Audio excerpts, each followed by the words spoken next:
আসসালামু আলাইকুম। কি অবস্থা নতুন মায়েদের? ছোট্ট সোনামণিরা কি ঘুম থেকে উঠে গেছে? আজকে আরশিকে দেব হচ্ছে সুজি দিয়ে মিষ্টি কুমড়া একসাথে অ্যাড করে, দেখি ও কেমন পছন্দ করে। আচ্ছা আপুরা, তোমরা কি সুজি দিয়ে মিষ্টি কুমড়া অ্যাড করে কেউ দিয়েছো? যদি দিয়ে থাকো অবশ্যই কমেন্ট বক্সে জানাবা। আজকে এভাবে দিব, কালকে ভাবছি যে আপেল দিয়ে দিব, তারপর মিষ্টি আলু দিয়ে দিব, দেখি ওটা কেমন পছন্দ করে। তো এই তো আমি এখানে সুজি রান্না করে নিচ্ছি, আর ওখানে মিষ্টি কুমড়া সিদ্ধ করে নিচ্ছি। মিষ্টি কুমড়াটা সিদ্ধ হোক, সুজিটা ভালোভাবে রান্না করতে হবে।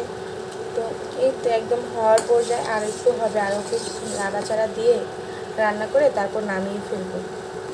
আর এইদিকে এখনও মিষ্টি কুমড়া সিদ্ধ হয় না, এটা সিদ্ধ হোক, তারপর এটা কিভাবে তৈরি করতেছি সেটা শেয়ার করব। বাটিতে আমি কিছু সুজি নিয়ে নিলাম, এখন মিষ্টি কুমড়া অ্যাড করব। কয়েক পিস মিষ্টি কুমড়া দিয়ে নিলাম, এখন এগুলো আমি ম্যাশ করে নিব। এই তো একদম ম্যাশ করা হয়ে গেছে, এখন এইগুলো আমি মিক্স করে নিব সুজির সাহায্যে ভালোভাবে।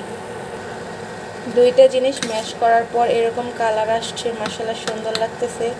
এখন এর ভিতরে আমি ফর্মুলা দুধ অ্যাড করব।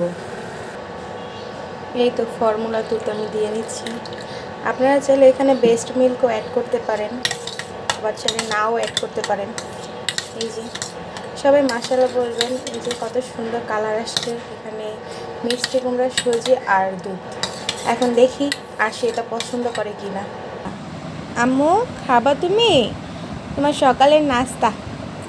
মা ওর সামনে সবসময় আমি খাবারগুলো আনি দুই একটা ছবি তোলার জন্য। ও সব সময় এরকম করে, খাবারের ভিতরে হাত ঢুকিয়ে দেয়। আশা করি আপনাদের কাছে ভিডিওটা ভালো লেগেছে। যারা নতুন মা, আপনারা চাইলে এইভাবে আপনার বাচ্চার জন্য রান্না করতে পারেন। ভিডিওটা এই পর্যন্তই রাখতেছি, আশিকে খাওয়াবো। সবাই আমার মেয়ের জন্য দোয়া করবেন। আল্লাহ হাফিজ।